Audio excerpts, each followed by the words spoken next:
lakal mu'jizatul xaariqaatu lati biha atat xablu min xayril mira jumlatar rusli sallallahu alayhi wa sallam.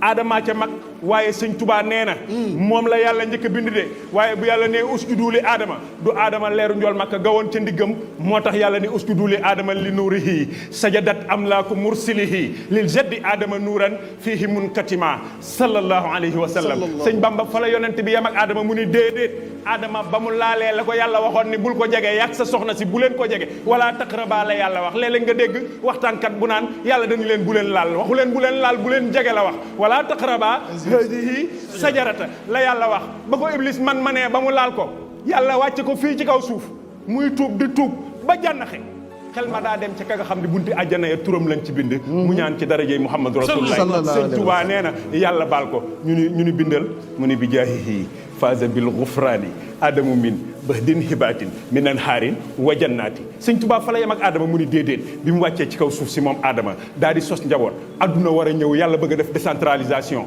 muy dox Adama mënatu la def bàkkaar saa yu Iblis xëyee nuyu ko waaye daa war a doon maami Rasulullah moo tax cër yi nag mënatu la def bàkkaar. sëñ Tuubaa bindal bi jaahihi lam yamil li zanbi adamu mus lahu daahu lainu min xad onzima sallallahu alayhi wa sallam. sëñ Tuubaa nee na gannaaw nooxu na ci mag 950 ans la woote moo gën a metti mission parce que ñoom est-ce que xam nga ne yonent mission mooy defar doomu aadama.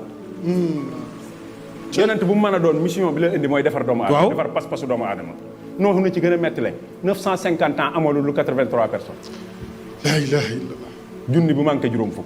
83 ans 83 personnes. 83 personnes rek nga am te loolooy sa mission xanaa metti na. loolu sëñ Tuubaa nee na ba mu waxee ni rabbi laa tazal ala al ardi min al kafirina dayyaara su gaal ga muccee ba freiné ndox mi seey adduna bi reprendre ci 83 personnes yooyu c'est grâce à rasulullah sallallahu alayhi wa sallam. Ahmadou Bamba nee na Yankooba daa jooy doom ja ba bët ya silmaxa ñeent fukki at waaye mbubum doom ja la doom ja yóbbante ñu raay ko ci bët ya mu gisaat sëñ Tuubaa nee na du doom ja du moom c'est grâce à rasulullah Mbàkke bindal mu ni najaa bihi laahu nuuhan bi safinatihi wa jaahu kafa yanqubal baliyaati ca mi yowa mu ni najaa bihi laahu nuuhan bi safinatihi wa sina yanquba amma asbatu kaama sallallahu alayhi wa sallam. sëñ Bamba nee na maam Ibrahima Namrod daa mbaq bàyyi mu jëm ci sawara si yàlla addu yàlla nee na xul naa yaa naaru kuuni bardan wa salaamun ala Ibrahim. sëñ Tuubaa nee na bu yàlla waxee sawara si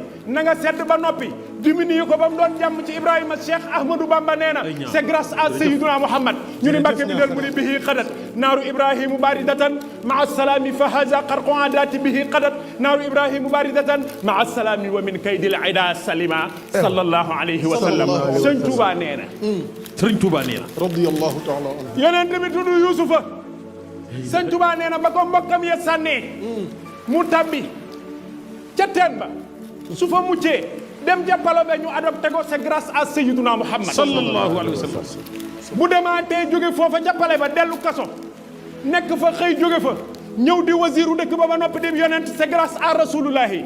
ñu ni Mbàkke bindal mu ni bil muntaxa axrajal mannaanu yusufu min jubbin wa min kaydi man an hahtada wala ma bil mustafa kaso ba axrajal mannaanu yusufu min signil matini wa min tilkal qiyabaati sallallahu alayhi wa sallam. sëñ Tuubaa nee na radiyallahu la ilaha illallah.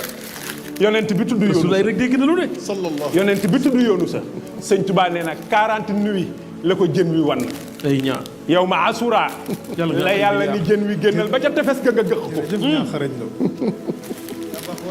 jën wa dem ca tefes ga gëq yoonu sa yaram wa soppiku yàlla saxal garab mu ëpp ko yaram dellu fam yaram wa dellu nam meloon. sëñ Tuubaa nee na du yoonu sa du jën wa yàlla li tax yàlla joxe ndigal mooy Sayyiduna Muhammad sallallahu alayhi wa sallam. ñu ni Mbàkke bi ne mu ni wa saahibu nuuni lil mawla tajaa fa najaa bil muntaxa fatanaaha kulla xummaati sallallahu alayhi wa sallam.